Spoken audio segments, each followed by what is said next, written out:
San Diego Comic-Con Cantina, developer livestream, and a PTS up and running. These topics and more coming up on this episode of the Escape Podcast for Star Wars The Old Republic. Our broadcast aspect today is EPC 302, right over there. And alongside me is Seema. Hi, Seema. How's it going? Hey, Max. It's going pretty well. And I just learned something about myself, which is that I'm never going to be in the Tres Comas Club. What? Because I went over to the magical terminal that you can click on and get 10 million credits at a time. Yeah. And I was going to click it up to 1 billion. But it was and too then many clicks. Tired. I got tired of doing that. So I don't think I'm going to ever do the actual associated with getting. If free credits per click, 20 million credits per click is too much work. Right. See. I got up to about 100 million credits and I'm like, no. I was gonna be a billionaire. I found $20 million laying on the ground, but it was too much of a hassle to lean over and pick it up. So, yeah, you know, I'm not a millionaire.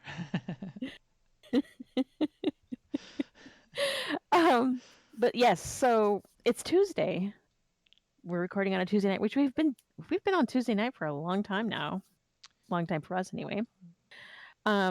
So we just finished up our MFN, which in SWTOR is Tuesday nights at 9 p.m. Eastern. And we went and ran EV with an extra boss because we did the hard mode version of the first boss, which informed our decision to do the rest of the instance in story mode. But we had a great time. We ended up running the whole instance in the second half of the night. So we ran it in basically a little bit under an hour, which was fun. I mean, we weren't in a big rush, but it was still a fun night. I got Galactic Rampage 1 right when I killed my guy on the council fight, which struck me as kind of hilarious. So my Summer of 300 update is that I'm now at somewhere around the 250s, 260s on two of my characters, with my operative close behind, and it's somewhere around the 230s. So now that we have a month of double XP, which I'm kind of getting ahead of myself there, but I've decided that now I'm just going to procrastinate it until the last week. Yeah, that's a good plan. I subscribe to that plan. Sounds great. Yeah. So anyway, yeah, how has your week been, Max? Mine has also been good. Oh, where's my spreadsheet? Summer 300 has been going well, although I'm getting fearful about it here. Let me pop it in there a little bit. So I like how the spreadsheet comes creeping in from the side, like it's hiding over there. I was getting stuck on the edge because, you know, if you go to the edge of the monitor, it snaps. Yes. Snapping. Yeah, I do know. It's annoying. I know. So this past week, I did 112 ranks across my 4 characters. My highest is my gunslinger's now up to 282. 200 total ranks remaining.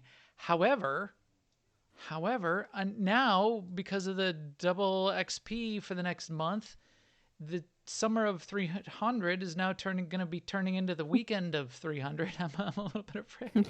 Yeah, right. I might go to that. I'm seriously considering going to that guy on the fleet and shutting off double XP because I will. I'll be done by the end of the week. I did 112. I only have 200 to go. I did 112 last week. I am going to focus on OSIS. So what I think I'm going to do now, I think I'll leave it on. I'm just going to do OSIS on all 4 characters, the 10 dailies, because, and I'm not going to do the heroics. I won't do extra, but there is a reason to get 252, 258 gear on your character, and we'll talk about that a little bit in the live stream because of how gear works. We're now officially those internet people that complain no matter what you do. Yes. You're giving us double XP. You're ruining my gameplay. This is too much XP. Yeah, so that's me now, apparently. And Although maybe I won't do very many ranks this week because we have the PTS to pay attention to as well, which I am doing right now. That's right. It gives us the freedom to do stuff like that. Now we don't have to be slaves to our DXP progression. Correct. Not that I was, but okay. So let's talk about the PTS and everything else as we talk about the news. Now an Imperial News Network report. So first up in the news, arrival points have been added to all strongholds. So that goes without saying. I don't know if I've told the story before about that goes without saying. So I don't think so. I used to be a trainer in professional environment, and I used to train on like project management methodology frameworks, and I worked with some of the author groups, and I was on some of them, and every once in a while we'd test new content, right? So they'd give you a slide deck, and you need to walk through the new content with like a test group with a class. And the trick was when you got to a slide and you had no idea what it was supposed to mean or what they were talking about, you would say, and this goes without saying, and then you would go to the next slide. So here we go. Arrival points have been added to all strongholds. Well, that goes without saying. Yes. I don't know exactly what that means just yet. So there's some discussion. I get what I would think it means, but I haven't tried it in a stronghold. I don't know if I can bind for every character as soon as you enter the stronghold to that new arrival point. I don't know how to set that arrival point. I don't know what it means. So I'm gonna have to find out what it means because it sounds exciting. Yes, because we just heard of it today. I guess it's existed for a while in the Rishi stronghold, but I did not know that. Yes, and I don't learn something every darn day. If it's just as boring as there's a couple places that you can enter, I don't know. We'll see. But I don't think that's boring. I think it gives you more control over your environment. Well, I want to place the exact spot. I want, because in Rishi, I want it to be down on the beach. So if I can make it down on the beach, then I'm happy. If it's, up on the platform or back in the back where are a couple places I know that you can go, that's fine. But it's not on the beach, then I'm not happy. And then I will have to write a strongly worded post on Reddit and complain. What else we got? Also coming up very soon, like earlier today, double rewards event. Which and it's going to go from complaining about. Yeah, from today until August 20th, so a month. Yeah. A month. So, I mean, really, this is the time to clean up anything. Like if you have characters that you've been meaning to get to 70, or that you've been, like us, we've been meaning to get to command rank 300, this is totally the time to do that. Now's get some the time. boosts on, buy the legacy things that apply percentage up, speed ups, and go to it, man. Go to town. Yeah, so a couple reasons you might want to do this. Remember the getting every class to 300, CXP rank 300 as an active achievement will be retired into legacy, sort of like a saved feat of strength. You won't be able to do it anymore, sort of being taken out of the game. If you want to get it before that happens, this would be a good opportunity to do that. The other reason it's a good opportunity to do that is because if you want to level up any characters before the expansion comes out, you certainly can do that, get them up to level 70. And it was clarified in the dev stream today that this will be the last double XP period, because it's not even a week, but the last time double XP will be running for quite a while. They're going to launch 6.0, 6.0. They're going to let 6.0 be out for a while. They're not going to put a double XP week in as soon as a new expansion drops, because that would defeat the purpose. So you will not get double XP, double CXP for probably until 2020. So I would, if you're looking to take advantage of it, as Seema says, now's the time. Also up in the news, the PTS is live. So phase 1 of the PTS. There's a long post up there, sort of explains what the deal is, that this is phase 1, and sort of a little bit about, and they talked a little bit today on the dev stream about what that means. They're going to be obviously adding more to the PTS as it goes forward. They talked about how to get started on the PTS because character copy does not exist in this version of the PTS. You need to create a new character. As soon as you create the character, you can walk out of your starting area, hit a terminal, boost yourself to level 75, and get yourself directly over to, actually it takes you to Odessen, and once you get to Odessen, you can set yourself to level 75, give yourself basically unlimited credits, and you have a whole bunch of vendors. So if you look here where we are on the PTS, all of these vendors around here are class-specific vendors for the classes that have their gear ready to go and try out. It has the initial sets of set bonuses, the initial tactical items, and the mods and enhancements. You pointed this out to me, Seema. I didn't even notice right away. The shells that you get have no mods and enhancements, no mod armoring or enhancement in them. There is a vendor over on the other side where you can get all the mods and armorings and enhancements that you want, but you're gonna have to slot all that into all of this gear. So that's a little bit of a pain. But also, since you can't copy stuff over, none of your existing armor or none of your existing set bonuses, because they're going to be taken out of the game anyway, none of your existing weapons or color crystals or any of that is available to you. So you're going to have to keep in mind that that's the case. And did I miss anything about the PTS there, Seema? Probably. I'm going to say probably. Probably. But I wasn't listening, so I don't know what that would be. Well,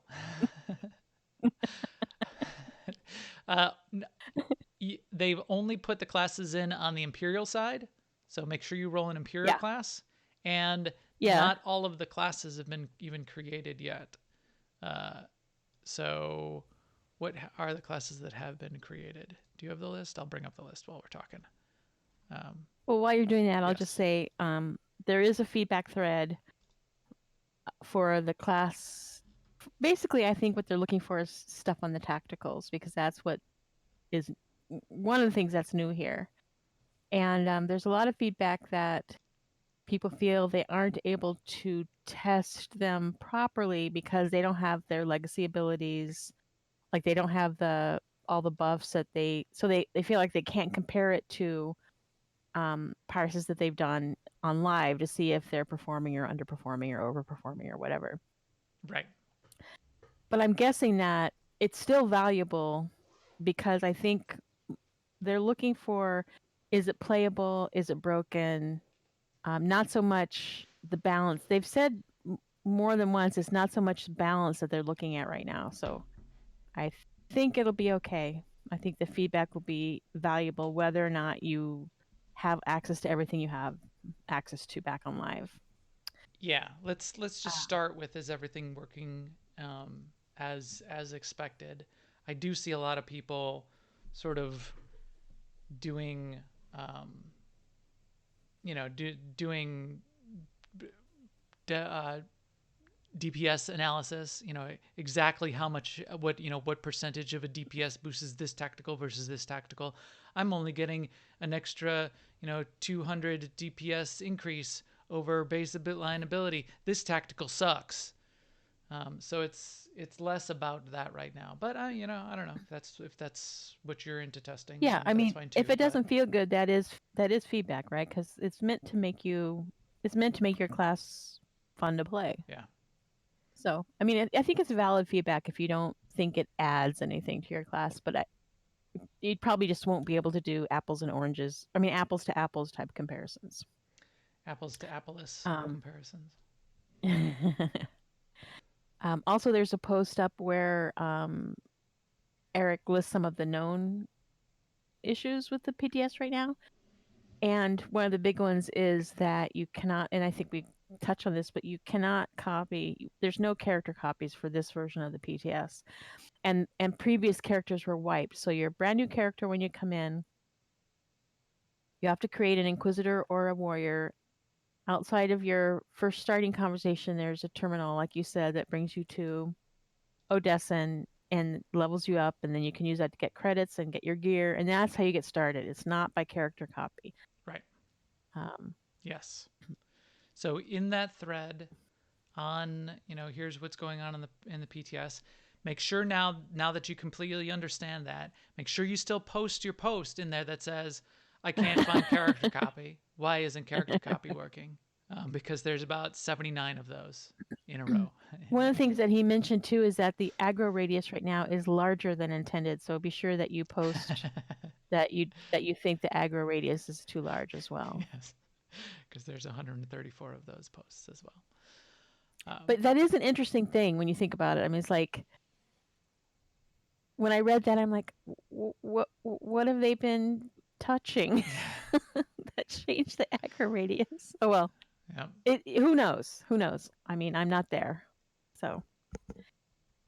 Software development is like playing with a tower of Jello, and every little thing you touch, a whole rest of it shakes, and yep, you don't want it to all come crashing down. A tower of Jello sounds delicious. Also in the news, there will be PTS achievements. So this came up in the dev stream as well in regards to PTS, and this was clarified in one of the clarification posts that Eric put in the dev tracker. None of those returning PTS achievements are available yet, so you don't need to worry about them yet. So they won't kick in until phase 2, and I believe there were 4 original PTS achievements. They said they're going to be bringing 2 of those back. And there's some things that you can do, and you get a little reward. Like I think it was mostly titles that you got for participating in the PTS. But they're not there. They're not there yet. So don't expect to find them. So there's that. In community news, in community. You want to start off the community news, Seema? Since sure. Choking. First of all, shout out to SWTOR, Kidley, Marshall, and all the rest that brought us news from the cantina that was at Comic-Con. It's great that they do these things for us and that we're able to attend from afar. So thank you guys for doing that.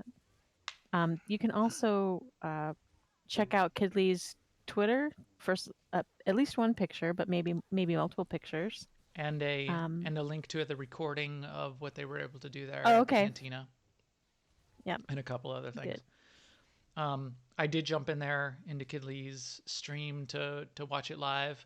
They had a little bit of troubles getting it going, and the camera quality pointed at the screen once it was going wasn't awesome, but it was pretty good. And you could hear everything that they were saying. I really appreciated that they were doing it.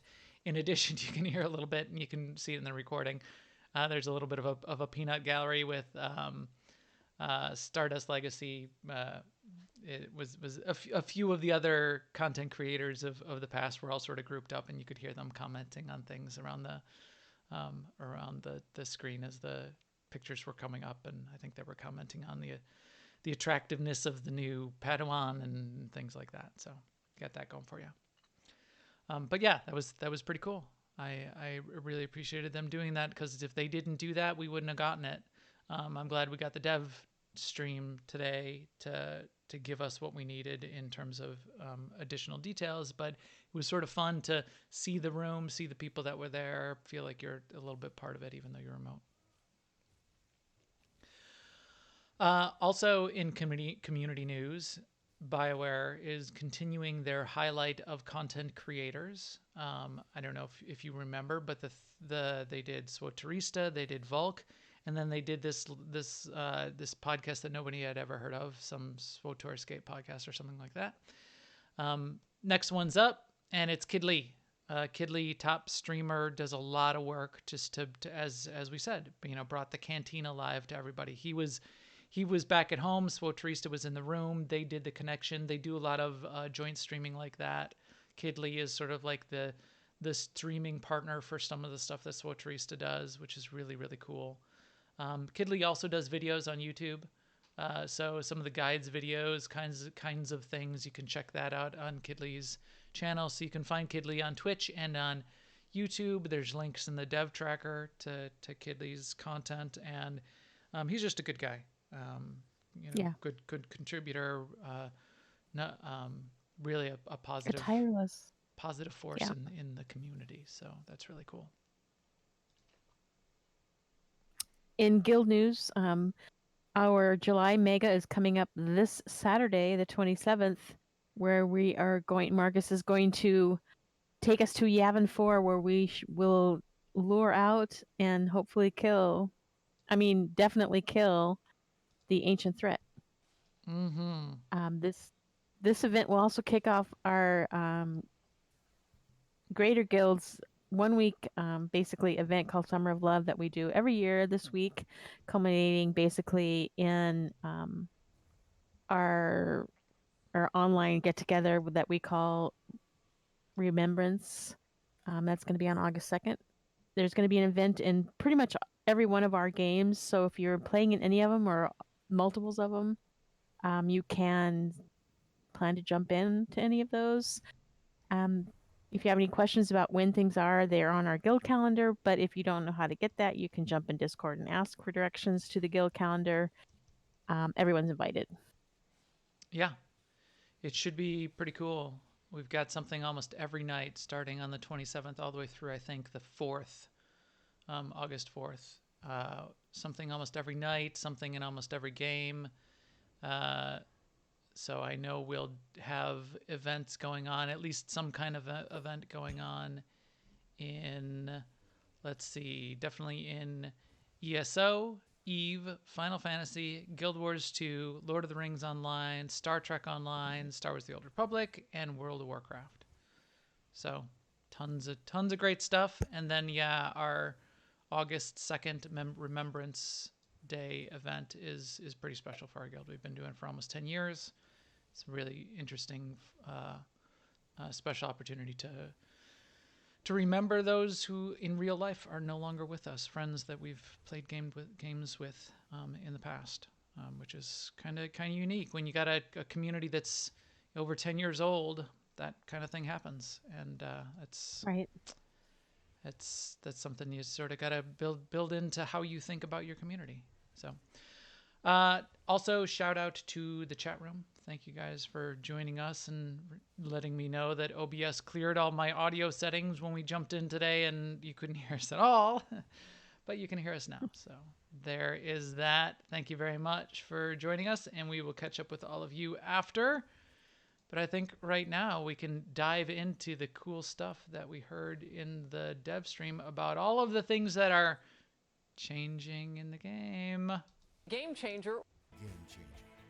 Game changer. Game changer for. Game changer for the industry. All right. Is this in the right place? Yeah. Here we go. That's in the right location. So we had a dev stream today, and it was good.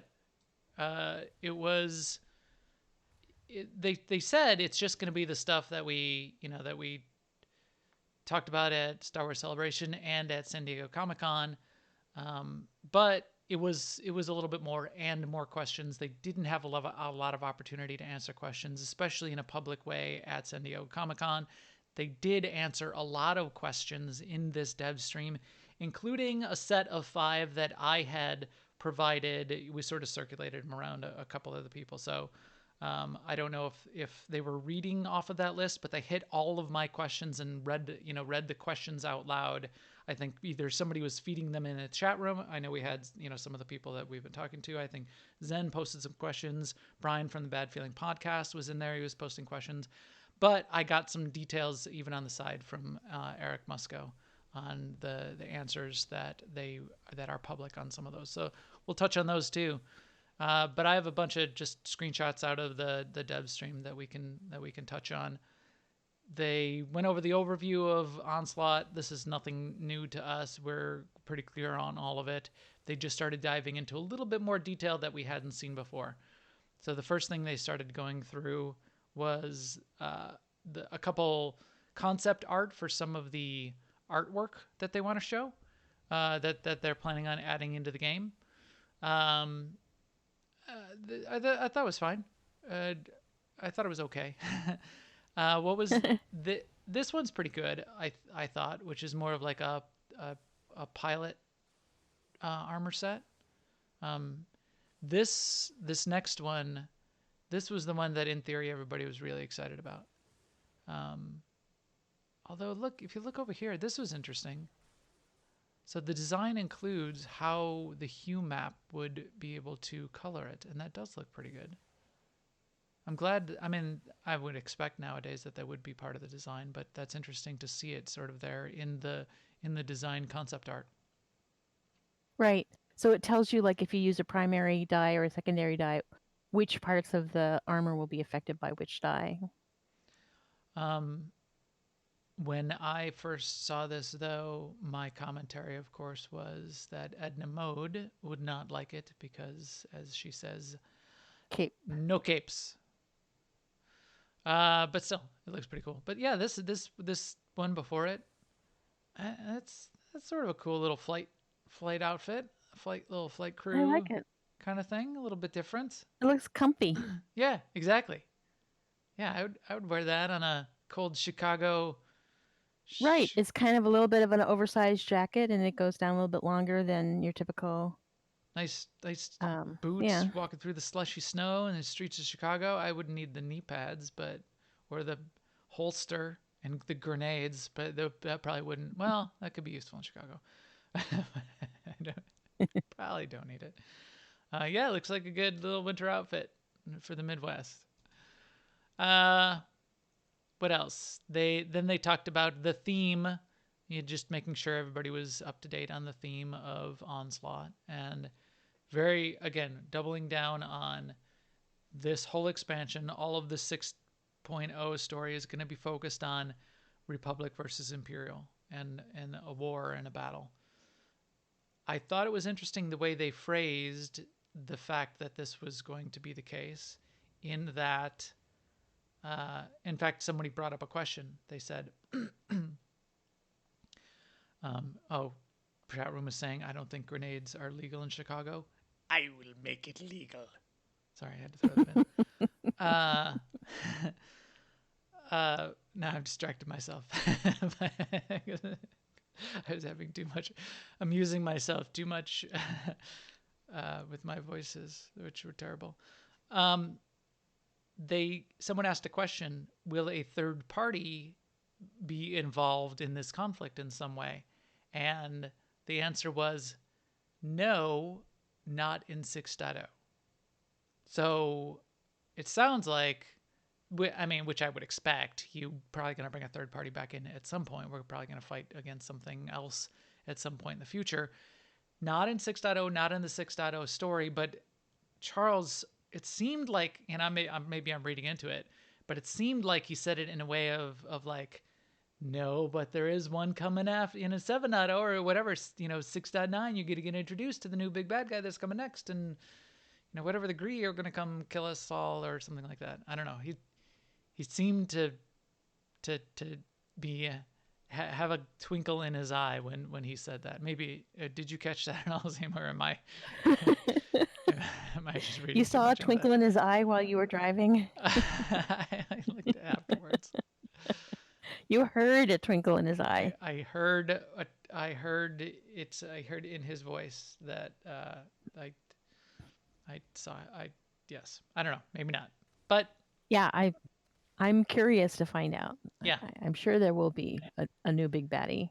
But, And I'm fine for the story to not have it, but what would you want the new big evil antagonist to be in the future? I'm fine with it unrolling slowly or over time, because if it's going to last as long as our last set of big baddies, which you could arguably say, like, for instance, the Dreadmasters, they lasted a long time. Yeah, like.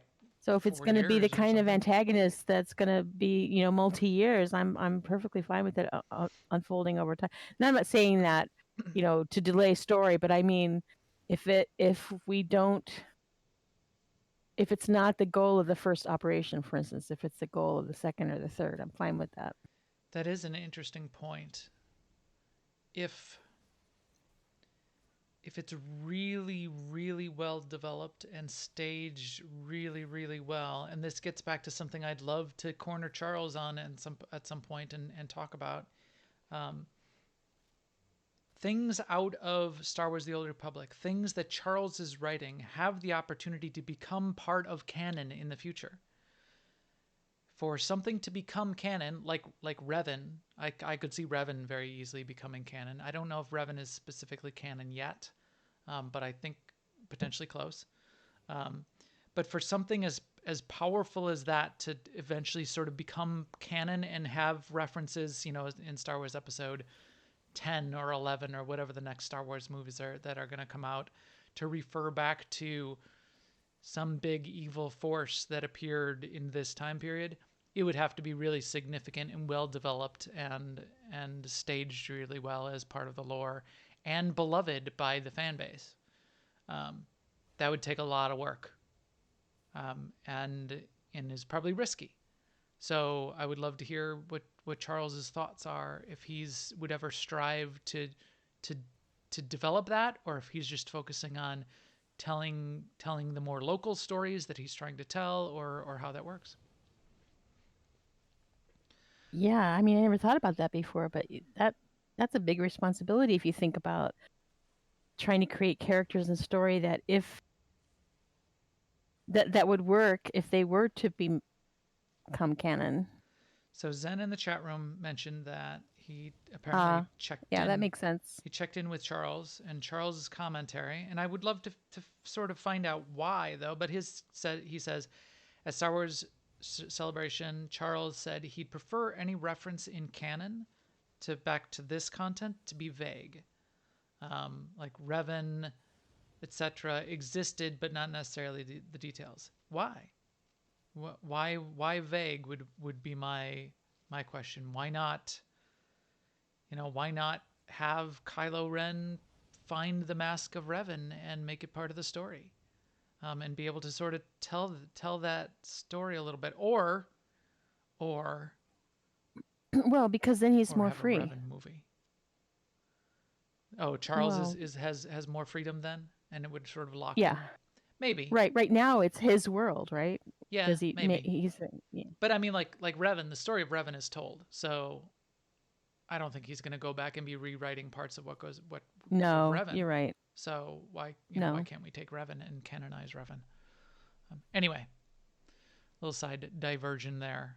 But yeah, so Star Wars Onslaught is Republic versus Empire war battle. Sort of sounded like the culmination would be on Corellia in that flashpoint. I hope the culmination is more than just a flashpoint, but if it needs to just be the flashpoint, hopefully it's epic. Then they introduced, and this happened at the cantina, but then they reintroduced on the dev stream, this guy. I forgot his name. Did they give him a name? Yeah, Arne. Arne Piraloon. Hello, Arne. So Arne is a Padawan. Wow, he is pretty busted up, isn't he? Look, he's been through a lot. He's even one of his eyes is cyborg. So he's a cyborg. He's pretty busted up. His arms and legs and apparently at least one eye are all artificial. It looks like he's got some robotics in here too. They said they sort of alluded to a couple things, not telling his story yet, but he wasn't always this way, and there's a reason that he's a cyborg now. And he's been a Padawan for a long time, but his current master doesn't exist. And maybe the reason he's all busted up might have to do with why his master isn't around anymore, etc., etc. Allusion to interesting concepts, yada, yada, yada. Say no more. But anyway, he looks pretty cool. Do you got any commentary on this guy? You think he's...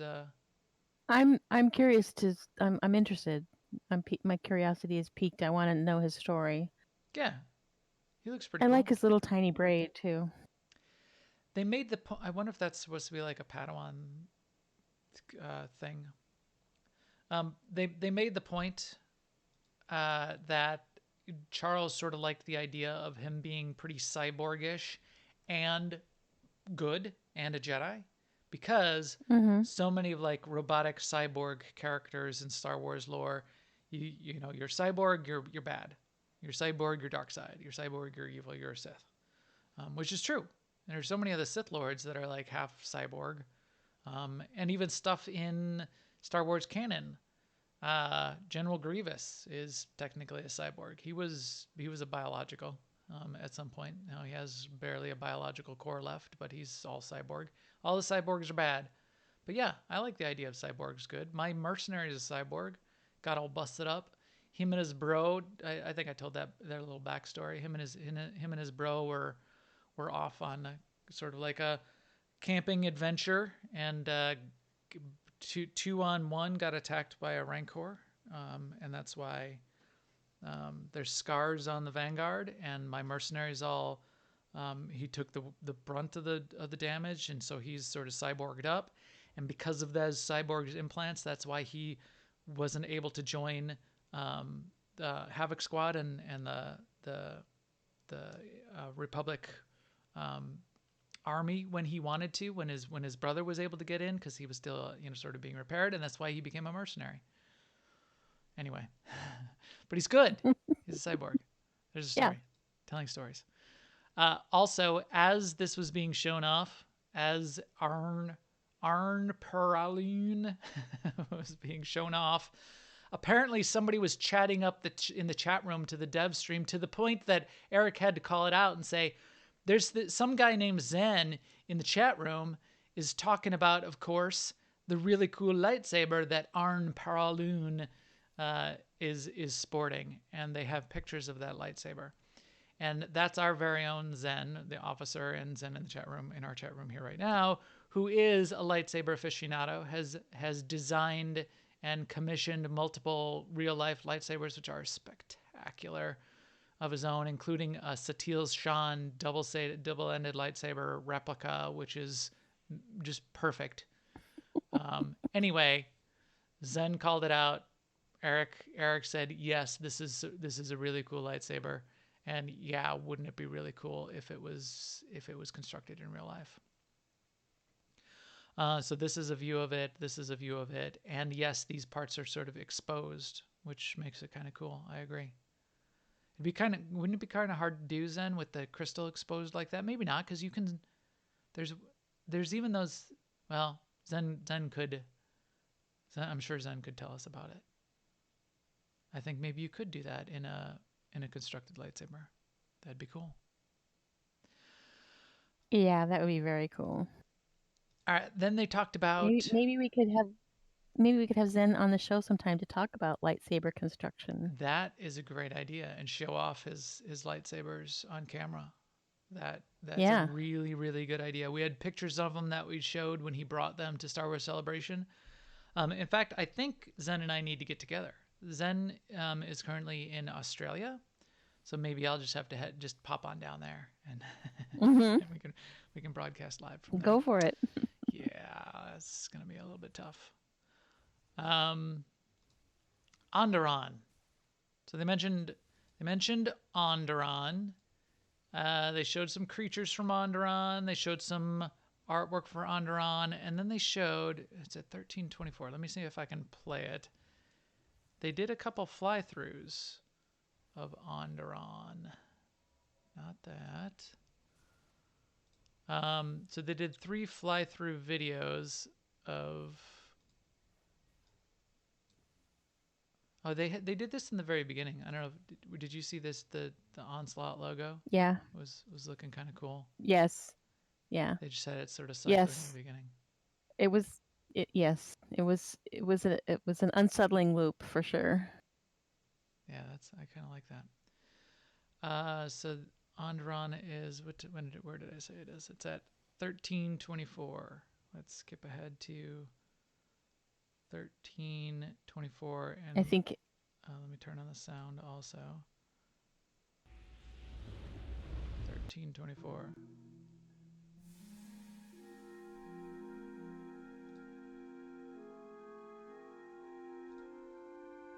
Yeah, that's pretty cool.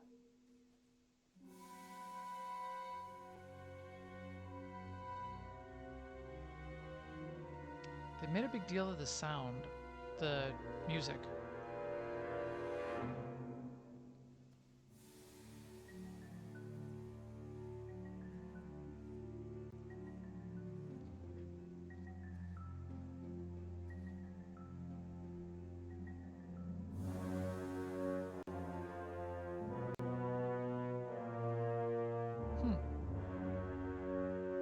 I didn't watch too closely.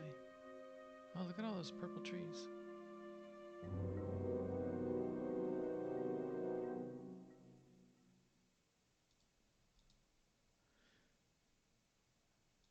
Pause. So yeah,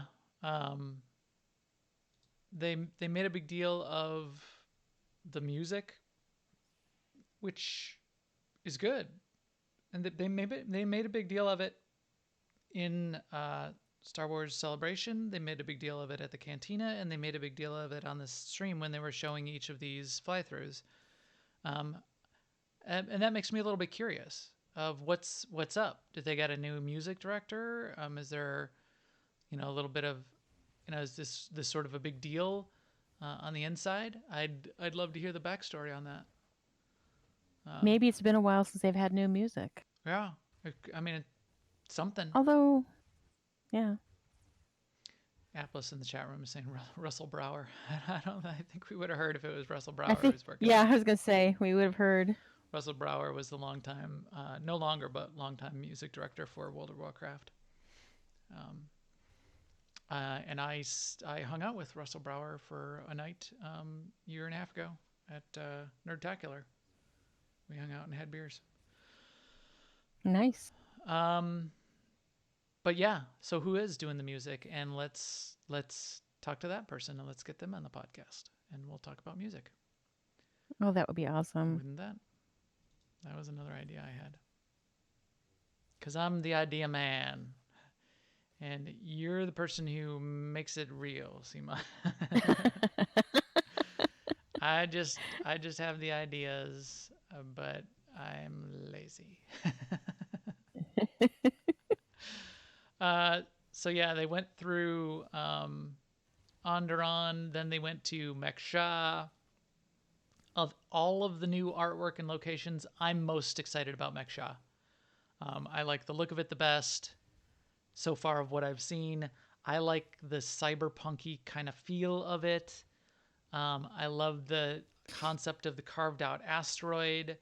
I'll play the fly through of Meksha and you'll get a feel of some of it. And at the very end, the camera pans out and you're basically, it's a big force field. It's a carved half shell of a carved out asteroid and the city's all built into it. And then there's a big force field that covers it from space and you can you're sort of like looking out into space. And people in chat were saying that the actual look of it is sort of like Rishi meets Nar Shaddaa. Rishi meets Rishi. Yeah. Okay. So like the piratey parts of Rishi. Yeah. Yeah. Yes. Not the countryside parts, but yeah. You say Rishi to me, Village. and I think beach. Because that's my yes, favorite part of Rishi. because you're thinking the stronghold, right? Yeah, but I think sort of like Rishi meets Nar Shaddaa, but darker. So Rishi meets Nar Shaddaa meets Blade Runner. Yes, is what I would say. Yeah. Yes. So let's take a look at this. So let's check out some video. I'm gonna try to be faster on the mic and randomness switch this time. I promise. Stop talking. Here we go. Okay.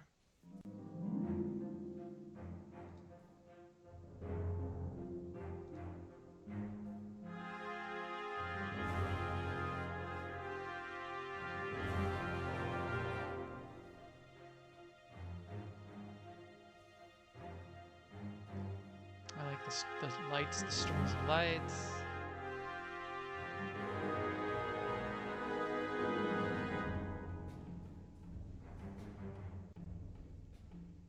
I'd like it to be like packed with NPCs.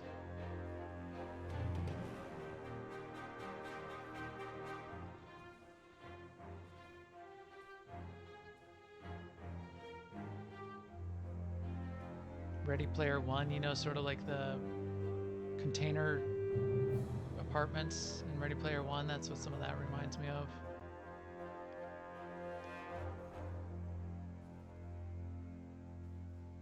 And there, at the end there, you look out into space. All right. So, yeah. Shh. Be quiet, Eric. At the end there, it turns and looks out into space, and it's a shipyard, right? So there's ships out there too. Well, it's a port to some degree. So yeah, really cool. I'm most excited about that one. What about you, Seema? If you had to pick one of the environments, so so Corelli is the next one. Oh no, there's actually 4. So we'll go through all 4, and then I'll have you pick what your favorite is. Okay. Corellia, they didn't show a fly-through of it, but they did show concept art. In fact, they showed this picture, which is the concept, the big concept art frame. Oh, I'm sorry, my video is a little bit messed up when I was showing the fly-through, the walkthrough. I should do it this way because part of my screen was cut off because I'm switched over to the high-res camera these days. When this picture came up, which is a screen, like a panoramic view of Corellia sort of at war, a bunch of people in chat were saying, "Oh, I want that for a poster." Yeah. Do you remember how Charles described this? What did he call it? Like a mood concept or something like that? Yeah, something like that. So what they do is they ask the art and design department to create a panoramic poster that basically sets the mood, sets the stage, so that everybody, as they're like designing the art and assets and even crafting the story around it, can get the feeling of what's going on. So this gets created first, and then everyone sort of talks about it and uses this as inspiration for what's up. Poor Corellia. Poor Coruscant. Everything's always under assault. Can't we just have like a nice, idyllic Ecumenopolis? Yeah. An idyllic. Well, I think for it to be idyllic, it has to have some countryside. Apparently, Well, that's why we get Dantooine. I like the utopian Ecumenopolis concept. Yeah. So there's Corellia. So that's the third. So we had, Onderon. I don't know why I can't remember the name. Onderon, Meksha, Corellia, and then the 4th is Duxon.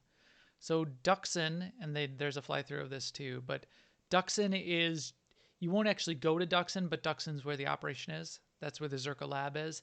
Duxon is the moon of Onderon, and I'm kind of getting into this lore of the whole idea of Duxon Onderon. Duxon's the moon, and this is older KOTOR lore. As the moon as the moon orbits the planet, their atmospheres touch, and when their atmospheres touch, all of the like mean monsters that live on Duxon can like hop over to Onderon. Nice. So Duxon the moon is the source of all of the monsters, and they sort of hop back and forth when the atmospheres cross over. These guys are some big old Trandoshans, and what do Trandoshans love more than anything else? They love the hunt, right? Jagannath creatures, and their point in the dev stream was, what would be better for Jagannath points and a better hunt than giant mutated monsters that Zerka Corporation is going to juice up and augment. Wouldn't that be a great thing for them to go after and want to hunt? So that's that clash between the Trandoshans wanting to hunt the monsters that Zerka is creating, and Zerka, obviously, as they do, having things go out of their control, is the basis of the operation. Yeah. I mean, these Trandoshans are a long ways from Kaizen Fest. Yes, they are. I don't know if you see this. These are actual photos. So I think they took like photos of textures and like beat up pieces of armor, and maybe this is even cosplay stuff that's gone on, and they've used that as inspiration for some of the parts of the concept art. Yeah. And then this is one of the Zerka monsters with ass tank. No, I guess that's like a juggernaut I like his purple armor. For scale. That's a claw right there.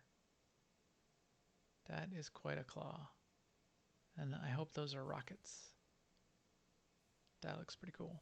And then they did a fly-through of Duxon at 2130. So let me go to that. Here we go. Let's pop on here to 21. And let's take a look. Lay it on me. Again, good music.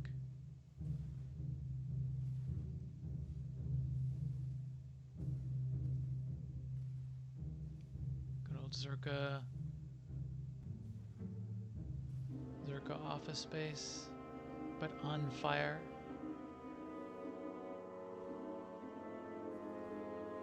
Your typical burned up office building. I hope we have communicators with notes left and emails left from the people. One of those blue purple trees.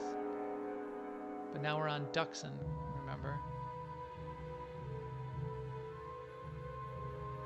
Oh, look at that broken fence. Clever girl.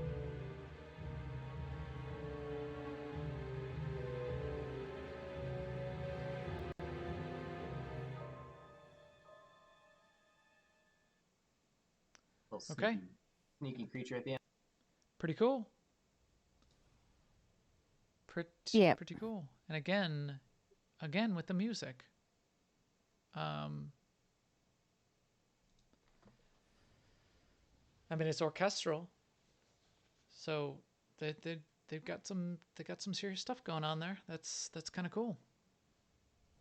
So yeah, I'm interested to hear the story of the music stuff. Okay, so there's the four planets. Me too. Seema. So we've got Corelli, Onderon, Meksha, and Duxon. What's your favorite so far? Well, I mean, I think the easy answer is Meksha, right? I'm really intrigued by that whole setting, and I personally like the colored lights and all that stuff. I love Narshada. I love the planets in general that have more color, even though Meksha is a little bit a mix of dark and color. I do like that. Right. Yeah, I agree. I was always a big Blade Runner fan. Back in the day, the original Blade Runner, and anything with that sort of that cyberpunky type of feel to it, I really like. Yeah. So, all right, and then they rounded out the stream with just a couple other things. They of course talked about the Nolans, but not too much more than they've already talked about it. They said there will be customizations on the Nolans. They did not specify if the head tentacles length is customizable for whatever reason. That is a specific question that someone was asking either in the chat room or I think on maybe the comments on our YouTube videos. I do not know if they will be customizable in length, but there will be customizations for the Nolans. They also confirmed that you will be able to use the appearance customization station to turn one of your existing characters into a Nautilon. And interesting. At least at the launch of 6.0, if you're subscribed when 6.0 comes out, Nautilons will be free for subscribers. Otherwise, I think you'll just have to purchase it with cartel coins or whatever as you do existing expanded races, this kind of thing. Chat room is suggesting that the length of the head tentacles on a Nautilon indicate age. You sure it's not, you don't cut them in half and count the rings? Because that's what my Sork would do. Yeah. The first thing my Sork would try. That or just shoot lightning at them because I'm confused and angry. Yeah. Nolans, then they also said, oh, another free-to-play change. Did you catch this, Seema? Yeah. When 6.0 comes out, if you're free to play, for the grand total cost of $0, your continuing contribution of $0, you will get Rise of the Hutt Cartel and Shadow of Revan. It'll just be available to all free to play players. So beyond the 8 original classes, you will also get these 2 expansions completely free. Which is cool. Yeah. Yeah. Yeah, so in addition to sort of the quality of life things that they put in there for free to play, they added this on top of it, and they may not be done. So we'll have to see how that goes too. And then the very last thing that they put up was the they call it the key art, but it's sort of like the splash screen art. So it's got Malgus in there. It's got the new guy. It's got this guy Nostral. Spoiler. So they said spoiler in the stream. Spoiler as well. If you haven't played Osis, close your ears for 20 seconds. Here's that Schrodinger's Universe thing. Nostral. He might be dead. If you were Imperial, you had the opportunity to kill him.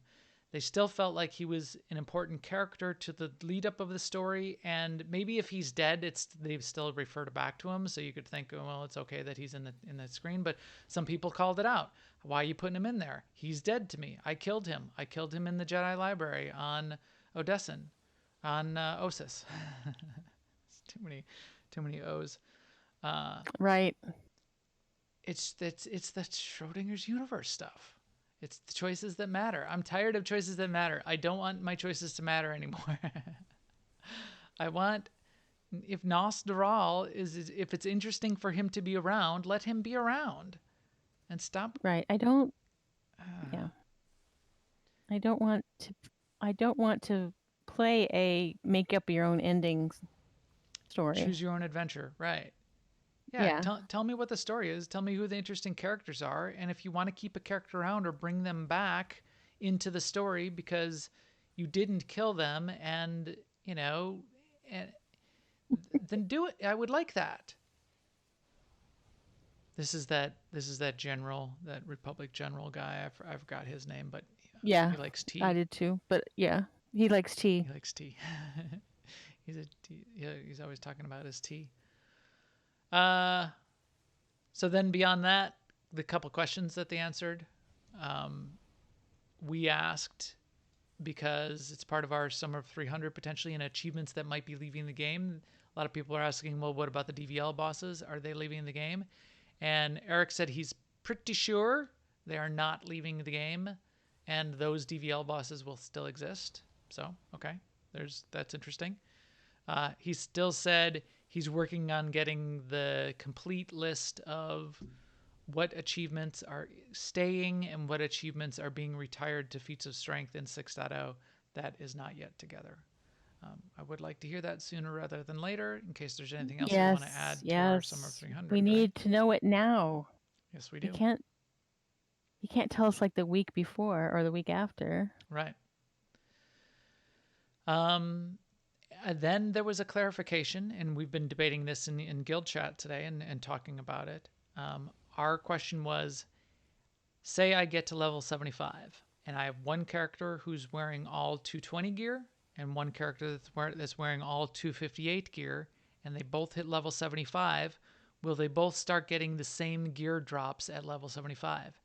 And the answer pretty definitively, although I don't know if they're reading into all of the implications of it, pretty definitively was no, they will not get the same gear.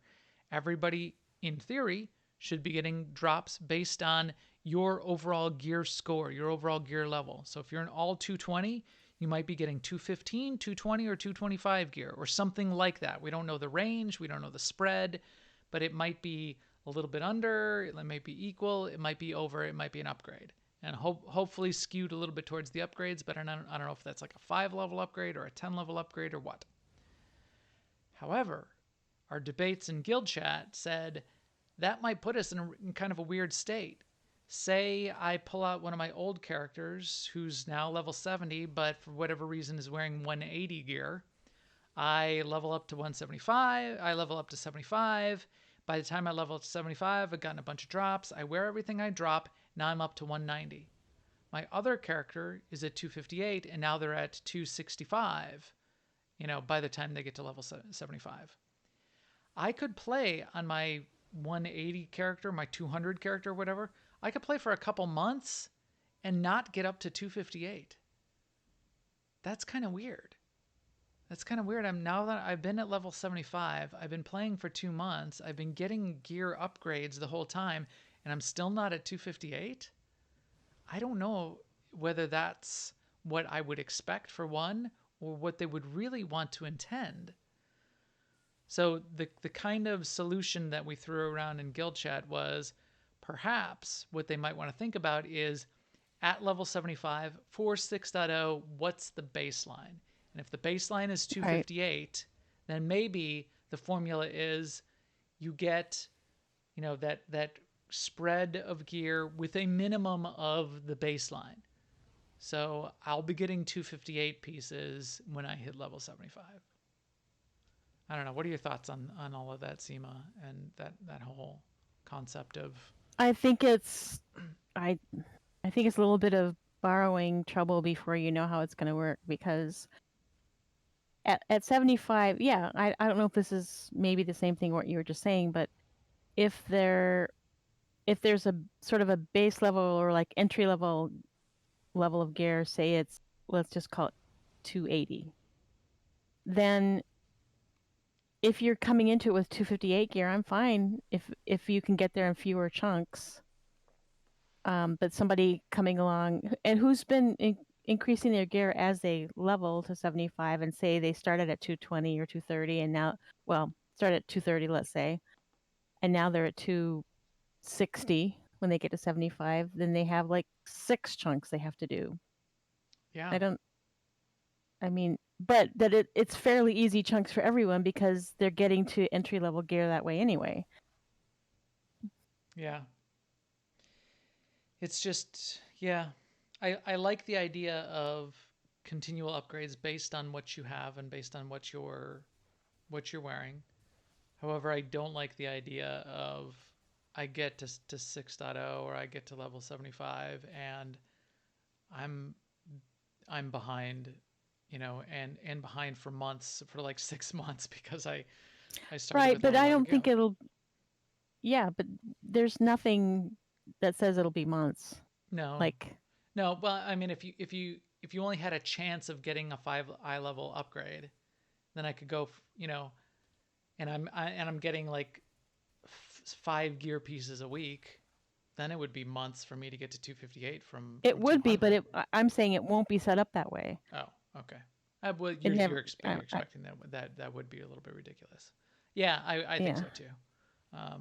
And I'm hoping it's not that way.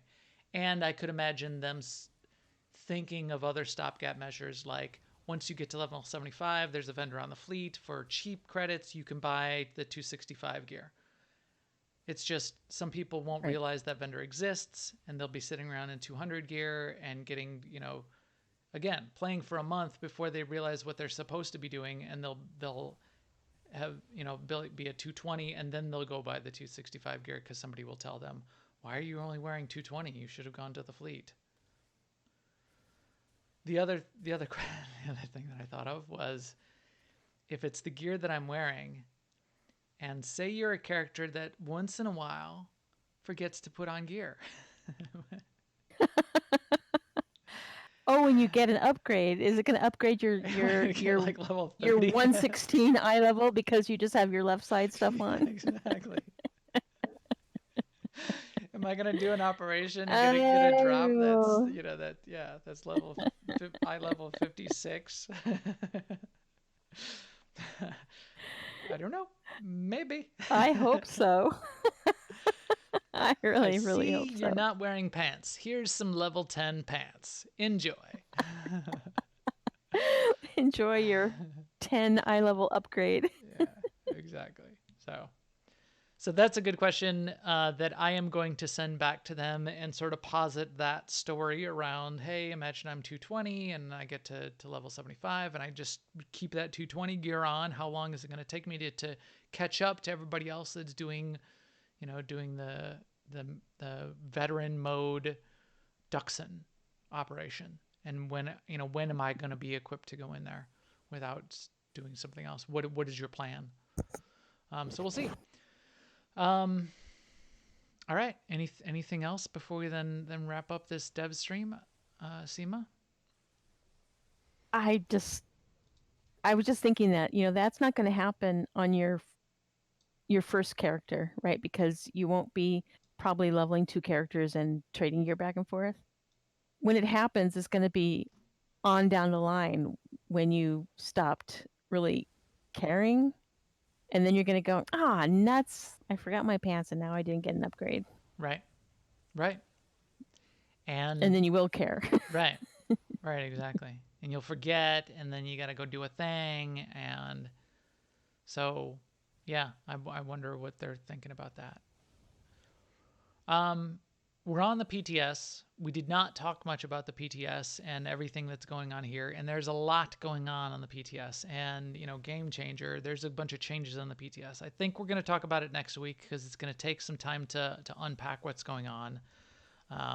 Even, we've got the tacticals now hovering over the tooltip as I hover over my gear is all different. There's legacy storage by the bank terminals on the Imperial fleet. That's different. There's icons above the vendors that are there's like a bunch of stuff that's different. So times they are changing. Different, man. Somebody move my cheese, etc., etc.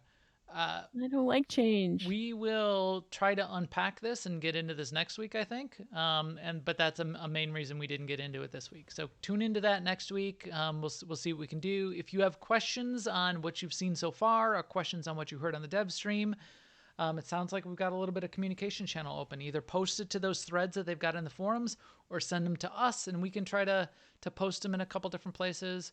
And I like this back and forth that we've got going on right now of getting some of these questions answered. So now's the time. Let's make it happen.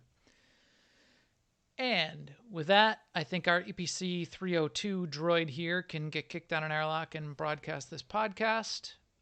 Please keep up with us on Twitter at Maxagaria and at AIE Seema. And if you know any cool people that should be playing the game with us, because this is why we do this podcast, point them our way. You can point them to YouTube/New Overlords or Twitch.tv/New Overlords. You could have them subscribe to us on YouTube so we know how many people are watching over there, or follow us on Twitch, or follow us on Twitter, etc., etc.